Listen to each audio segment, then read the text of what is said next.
শিলিগুড়ি শহরে অপরাধ দমনে ফের সাফল্য পেল নিউ জলপাইগুড়ি থানার পুলিশ। নকল পিস্তল, ধারালো অস্ত্র ও ডাকাতির পরিকল্পনার অভিযোগে গ্রেপ্তার করা হলো 3 জন দুষ্কৃতীকে। ধৃতদের নাম অনিসুর রহমান, শহীদুল ইসলাম ও রনিত ভৌমিক। পুলিশ সূত্রে জানা গিয়েছে, সোমবার গভীর রাতে ফুলবাড়ি টিভি সেন্টার সংলগ্ন এলাকায় সন্দেহজনকভাবে ঘোরাঘুরি করছিল 3 যুবক। তারা ওই জায়গায় বসে ডাকাতির ছক কষছিল বলে খবর পায় পুলিশ।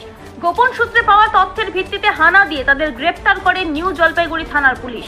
তাদের কাছ থেকে উদ্ধার হয়েছে একটি নকল পিস্তল, কয়েকটি ধারালো অস্ত্র ও অন্যান্য সরঞ্জাম।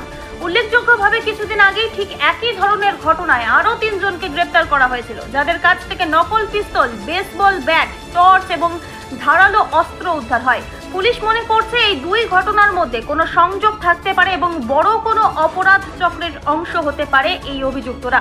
এই মুহূর্তে তাদের জিজ্ঞাসাবাদের প্রয়োজন রয়েছে বলে ধৃতদের 5 দিনের পুলিশ হেফাজতের আবেদন জানিয়ে জলপাইগুড়ি আদালতে তোলা হয়েছে।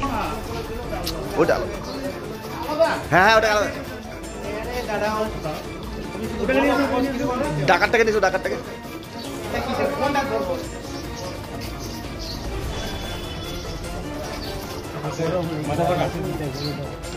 আরে আরেকটা আসবে তো, আরেকটা আসবে।